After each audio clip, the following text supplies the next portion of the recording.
ಇಂದಿನಿಂದ 2 ದಿನಗಳ ಕಾಲ ನಡೆಯಲಿರುವ ಮಳವಳ್ಳಿ ಪಟ್ಟಣದ ಐತಿಹಾಸಿಕ ನಾಡಹಬ್ಬವಾದ ಸಿಡಿಹಬ್ಬಕ್ಕೆ ಕ್ಷಣಗಣನೆ ಆರಂಭವಾಗಿದೆ. ಬೆಳಿಗ್ಗೆಯಿಂದಲೇ ಸಾವಿರಾರು ಭಕ್ತರು ಗ್ರಾಮದೇವತೆ ಶ್ರೀ ಪಟ್ಟದಲಮ್ಮ ಹಾಗೂ ಬಿಸಲುಮಾರಮ್ಮ ದೇವಸ್ಥಾನಕ್ಕೆ ತೆರಳಿ ಪೂಜೆ ಸಲ್ಲಿಸಿದರು. ಈಗಾಗಲೇ ಸಿಡಿರಣ್ಣ ರಥಕ್ಕೆ ಹಗ್ಗವನ್ನು ಮೆರವಣಿಗೆ ಮೂಲಕ ತಂದು ರಥವನ್ನು ಸಿದ್ಧತೆಗೊಳಿಸಿದ್ದಾರೆ. ಸಿಡಿರಣ್ಣ ರಥವು ಇಂದು ರಾತ್ರಿ 12 ಗಂಟೆಗೆ ಕೋಟೆ ಬೀದಿಯ ಪಟೇಲ್ ಚಿನ್ನೇಗೌಡ ಮನೆಯಿಂದ ಹೊರಡಲಿದೆ. ಇನ್ನು ಸಾವಿರಾರು ಭಕ್ತರು ಗ್ರಾಮದೇವತೆ ಶ್ರೀ ಪಟ್ಟಲದಮ್ಮ ದೇವಸ್ಥಾನಕ್ಕೆ ಬಂದು ಸರದಿ ಸಾಲಿನಲ್ಲಿ ನಿಂತು ದರ್ಶನ ಪಡೆದರೆ, ಮಹಿಳೆಯರು ದೇವರಿಗೆ ತಬ್ಬಿಟ್ಟು ಆರತಿ ಎತ್ತಿ ಪೂಜೆ ಸಲ್ಲಿಸಿದರು. ಈ ವೇಳೆ ಅರ್ಚಕ ಸತೀಶ್ ಮಾತನಾಡಿ, ಬೆಳಿಗ್ಗೆಯಿಂದಲೇ ವಿವಿಧ ಹೋಮ ಹವನದೊಂದಿಗೆ ಅಭಿಷೇಕ ಮಾಡಿ ಪೂಜೆ ಸಲ್ಲಿಸಲಾಗಿದೆ. 12 ಗಂಟೆಗೆ ಅಮ್ಮನವರಿಗೆ ಒಡವೆಯಿಂದ ಮತ್ತೆ ಭಕ್ತರಿಗೆ ದರ್ಶನಕ್ಕೆ ಅವಕಾಶ ಮಾಡಿಕೊಳ್ಳಲಾಗುತ್ತದೆ ಎಂದರು.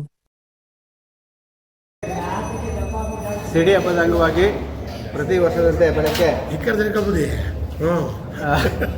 ಪುಣ್ಯಾಹ ಗಣಪತಿ ಪೂಜೆ ಪುಣ್ಯಾಹ ಹಾಗೂ ದುರ್ಗಾ ಹೋಮ ಆಗಿ ತಾಯಿಗೆ ಶ್ರೀ ಸೂಕ್ತ ಪೂರ್ವಕವಾಗಿ ಅಭಿಷೇಕ ಆಗಿದೆ. ಈಗ 12 ಗಂಟೆ ಮೇಲೆ ಒಡವೆಗಳೆಲ್ಲ ಬರುತ್ತೆ.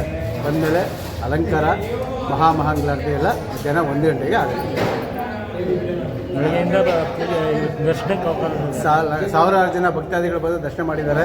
ಮಧ್ಯಾಹ್ನ 12 ಗಂಟೆ ಮೇಲೆ ಒಡವೆ ಹಾಕಿ ಮಂಗಳಾರತಿಗೆ ವಿಶೇಷ ಅಲಂಕಾರಗಳಾಗುತ್ತೆ. ಆಮೇಲೆ ಜನಸಾಗರವೇ ಕರೆದು ಬರುತ್ತೆ.